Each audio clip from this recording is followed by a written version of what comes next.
The human is a social animal, one that needs the touch, the love, the presence of another to hold on to his eponymous humanity. For without others, man is empty, lonely, forgotten. Yet inevitably, invariably, there are times when one is apart. Separation is a cornerstone of struggle, a plight which tries kings and peasants alike. Separation. Some muse on it, others overcome it, still others suffer on account of it. Finally, some mourn it. Separation from a wife. A widower duke contemplates this detachment from the woman he married. Her portrait on the wall eternally memorializes her life, and the duke reminisces on their time together before her death. Yet it is not with explicit sadness nor mourning that the duke ruminates on his separation from his late wife. Growing up in Victorian England, I learned to question everything. But the real dawn of my intellectual life came in Italy with my wife Elizabeth being my only professor. However, it all ended when she died, and thus dusk came. You know, Elizabeth was a writer too. And when I read her writings, I think of the own characters that I wrote under the influence of her timeless wits. The night did come, and the setting sun took her with it. Not everyone copes with loss the same way. I wrote, hoping to usher in the morning with my words, but alas, it never came. That's my last Duchess painted on the wall, looking as if she were alive.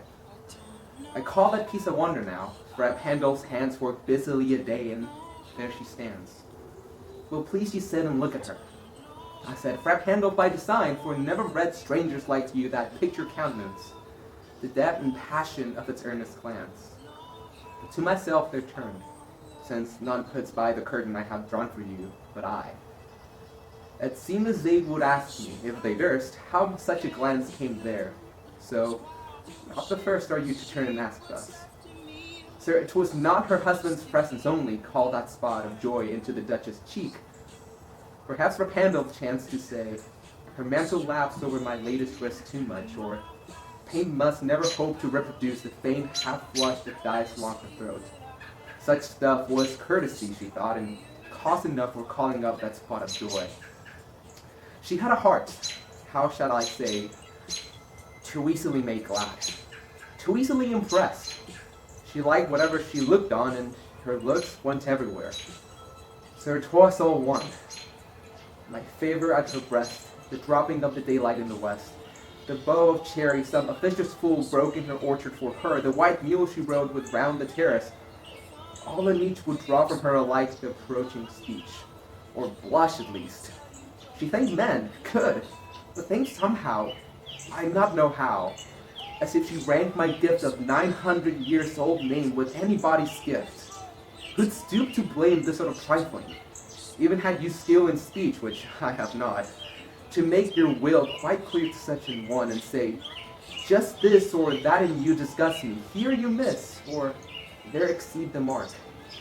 And if she let herself be lessoned so, not plainly set, her wits to yours forsooth and made excuse, even that would be some stooping, and I choose never to stoop. Oh, sir, she smiled, no doubt, whenever I passed her, but who passed without much that same smile. This grew, I gave commands, then all smiles stopped altogether. There she stands, as if she were alive. Will please you rise, we'll meet the company below. Then, I repeat, to count your master's known munificence is ample warrant that no just pretense of mine for dowry will be disallowed. Though his fair daughter's self, as I avowed at starting, is my object. Nay, we'll go up together down, sir. Notice Neptune, though, taming the seahorse, though a rarity, which Claus of Innsbruck has in bronze for me.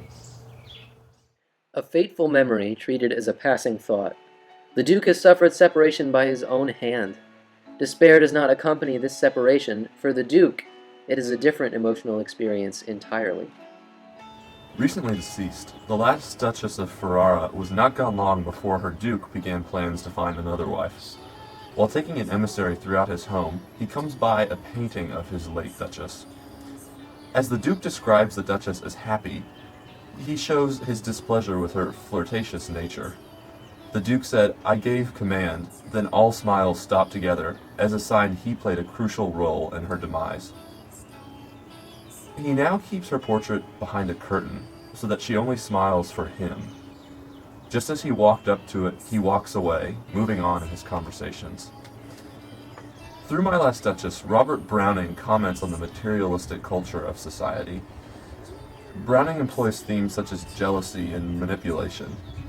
The Duke is portrayed as a psychopath who, instead of mourning the death of his Duchess as would be expected, he moves directly into negotiations for a new wife. The Duke coldly pushes the deceased aside as if she were nothing more to him than an object. He shows a possessive attitude towards women, as if they were nothing more to him than objects. Modern society, engulfed in the materialistic nature of consumerism, often neglects non-material aspects of life. Society places a greater significance on things that can be purchased than on things that you cannot purchase. So too does the Duke place stronger emphasis on negotiations after the death of his wife than on mourning the death of his last wife. Concerns regarding social status in the poem parallel modern concerns. When the Duke says, "Somehow, I know not how," as if she ranked my gift of 900 years old name with anybody's gift. The Duke is unable to comprehend why anyone would neglect the status he carried. Browning uses this as a reminder to readers from all ages that status does not suffice for true happiness. It is a reminder to readers today that not all that is gold glitters. So why has a poem written over a century and a half ago remained so potent in the modern world? Robert Browning crafted a poem with intense realism and strong diction. Readers are taken into a world that seems all too real yet all too appalling to believe. They will only learn the importance of avoiding the mistakes of the Duke through truth, and Browning realized that. Now, separation comes not as the messenger of memory. Now, it comes as an obstacle, but an obstacle that, according to John Donne, can be overcome and transcended. Separation does not inherently lead to sadness. In fact, Donne forbids this. Hello, my name is John Donne. I was born in London, England on January 22nd, 1572. My father, also named John Donne, was of Welsh descent and a warden of the ironmongers in London. At the age of 11, I began my studies at Oxford. After 3 years, I switched directions and studied at Cambridge. Unfortunately, because I was raised Catholic, I was not able to receive my degree because of my refusal to take the oath of supremacy. Cambridge and Oxford are overrated anyway. I decided to finish my studies at the Thames Inn Legal School. You know what they say, third time's a charm. After my 3 years of study, religion became the focus of my studies. Queen Elizabeth issued a mandate condemning Catholicism. Unfortunately, my brother, Henry, was arrested for harboring a Catholic priest. He was consequently tortured and dismembered and died of bubonic plague. After this gruesome end to his life, I rethought my Catholic faith, if you will, my Catholic faith, yes. I found myself later in life. I married the most wonderful lady in the world, Anne Donne. Marrying her was the best decision of my life.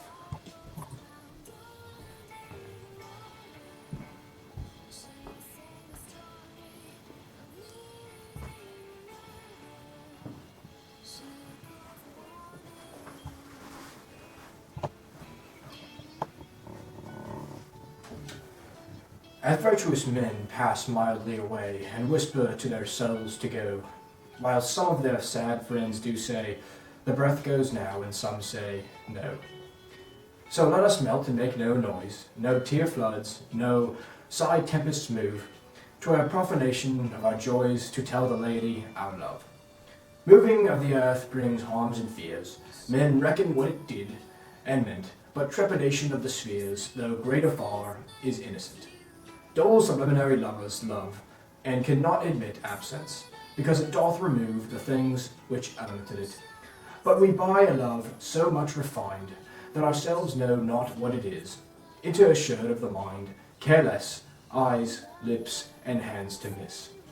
Our two souls, therefore, which are one, though I must go, endure not yet.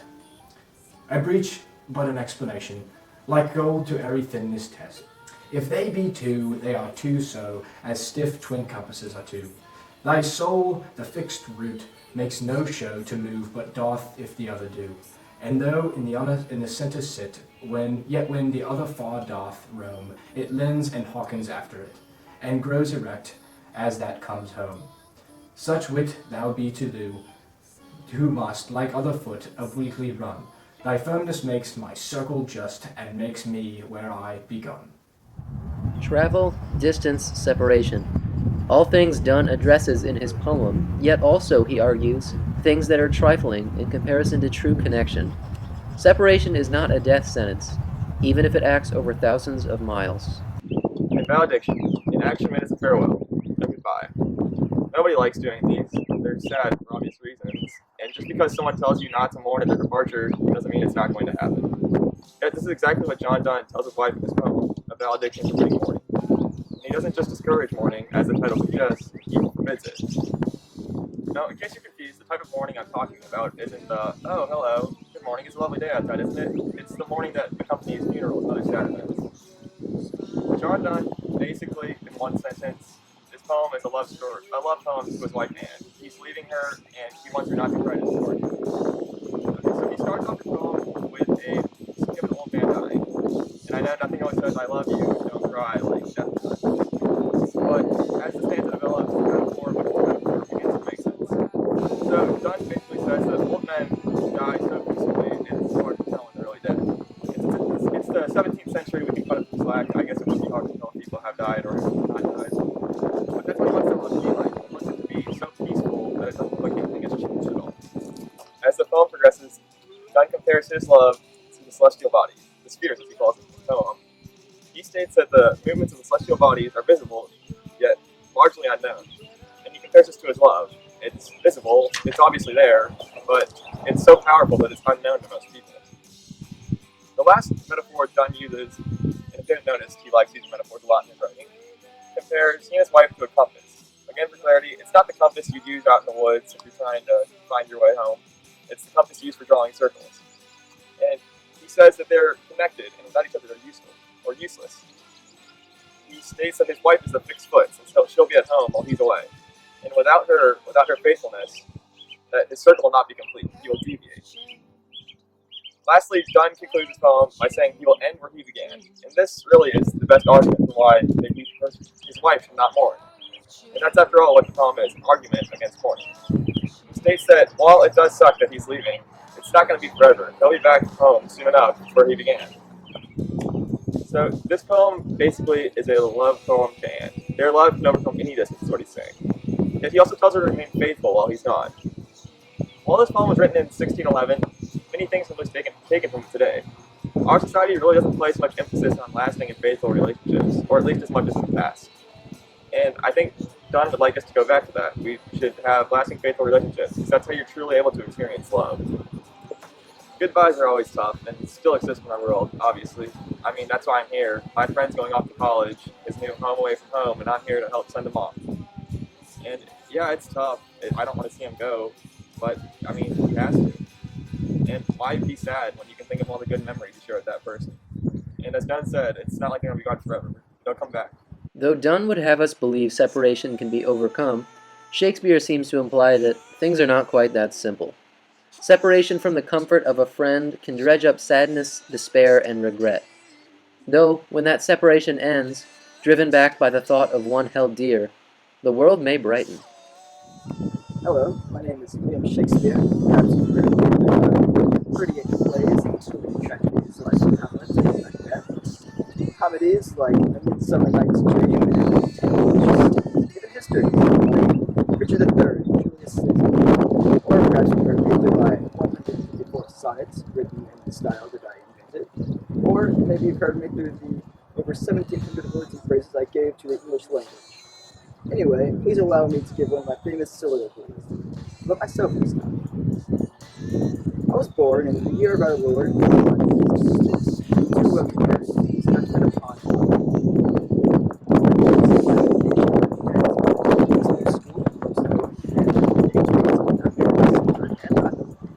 with whom I had great fortune After that, the Lord Chamberlain's men began putting on my plays, and they received a royal patent from James I in 1603, which changed the name to the King's Men.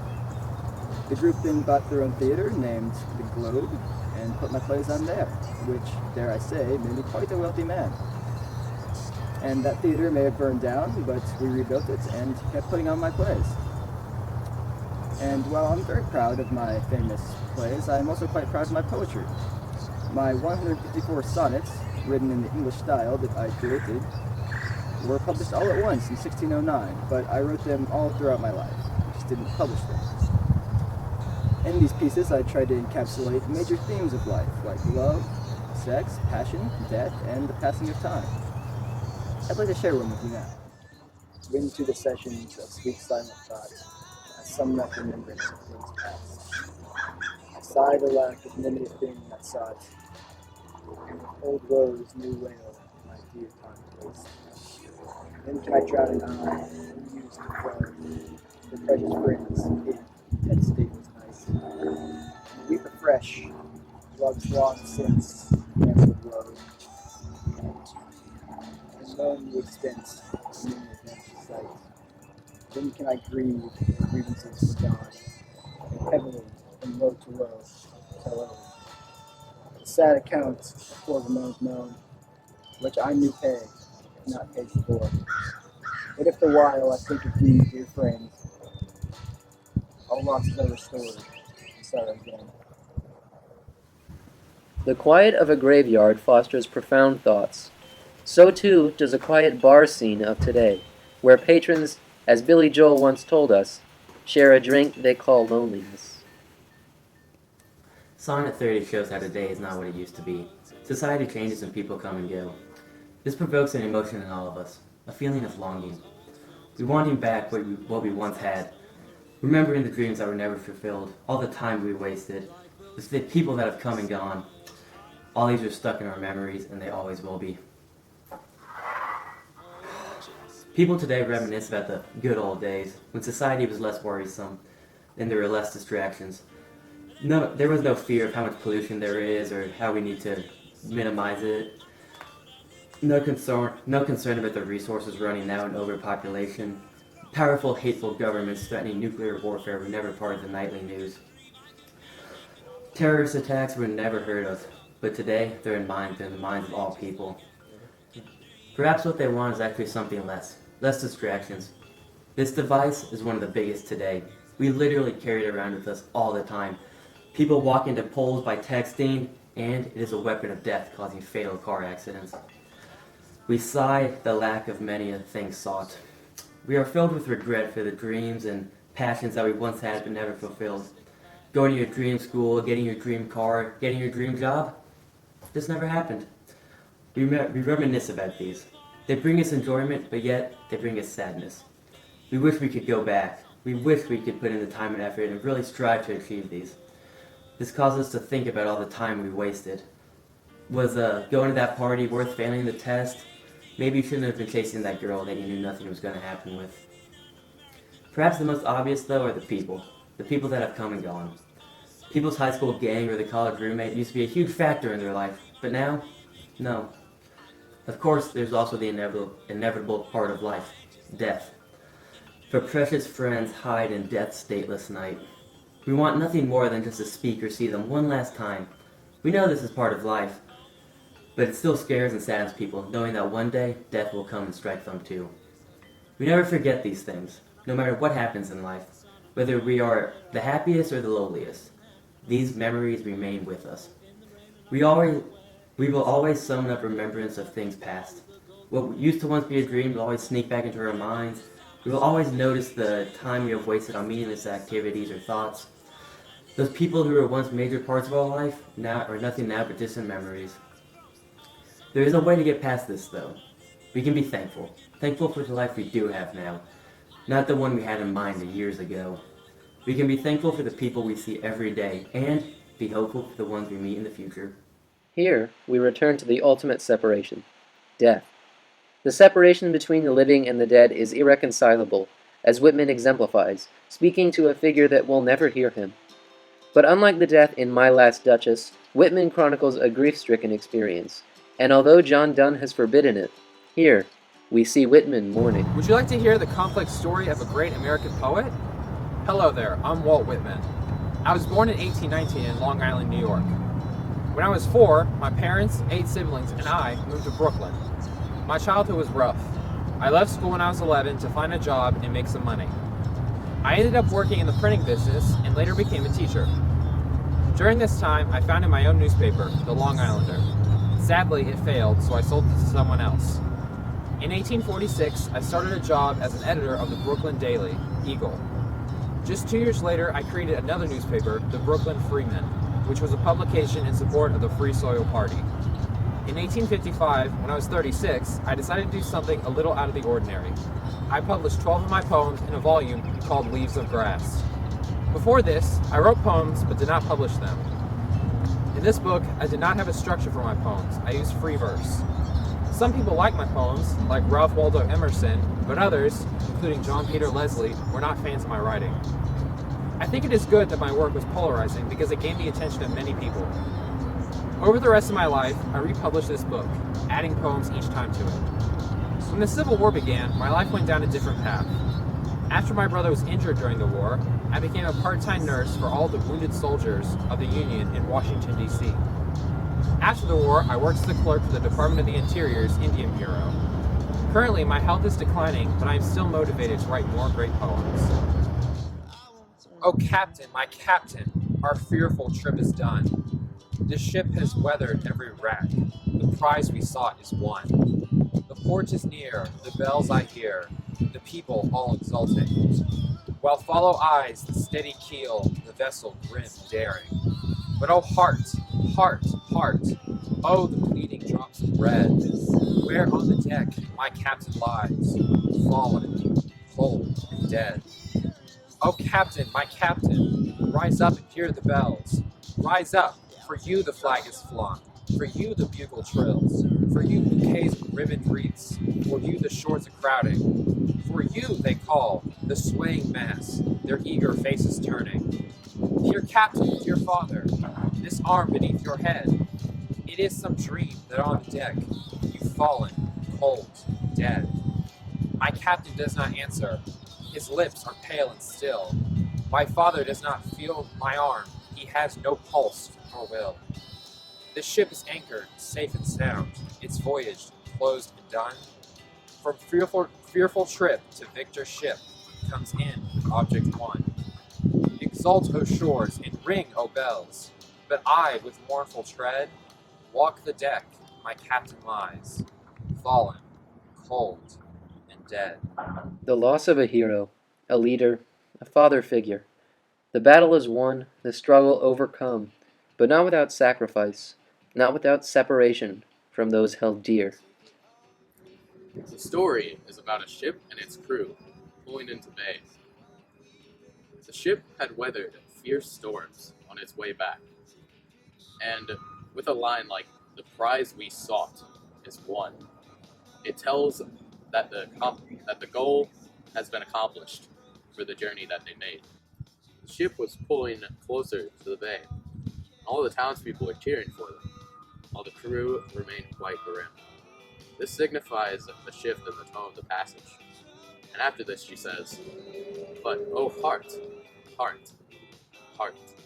And I think that this means that she is expressing her grief for something. And then afterwards it says, "Oh the bleeding drops of red." And from this we know that someone is injured. Or at least we can assume that. And after that, she says, "There on the deck lies my captain, cold and dead." After this, she says, "Rise up, for you the flag is flung." She wants her captain to participate in the celebration that's about to take place. And she doesn't want this to just turn into a funeral for the captain. So she says, "Exult, O shores, and ring, O bells." That's signifying that she wants this to be a celebration. She wants everyone at the shores to know that this was a success, even though the captain did die and that there were other casualties. that overall it was still a good venture. I believe this poem is still prevalent in today's society. It teaches us a lesson that success, though coming at a cost, is still success. I think that this relates very closely to multiple cases in which citizens of ours are abused in foreign countries, or many of the wars that are going on today.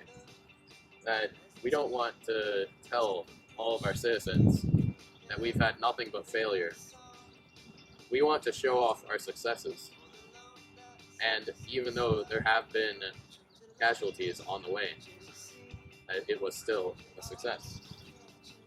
And to let all the families at home know that what was sacrificed was not sacrificed in vain. And that the time that they spent for the cause was not just a waste. Separation takes many forms. A late wife disposed of, a challenge defeated by a profound connection, a dark psyche in the absence of a comforting loved one, and the death of one held dear. Separation breeds introspection, perseverance, sadness, and grief. It invokes a lack of regret, but also produces regret.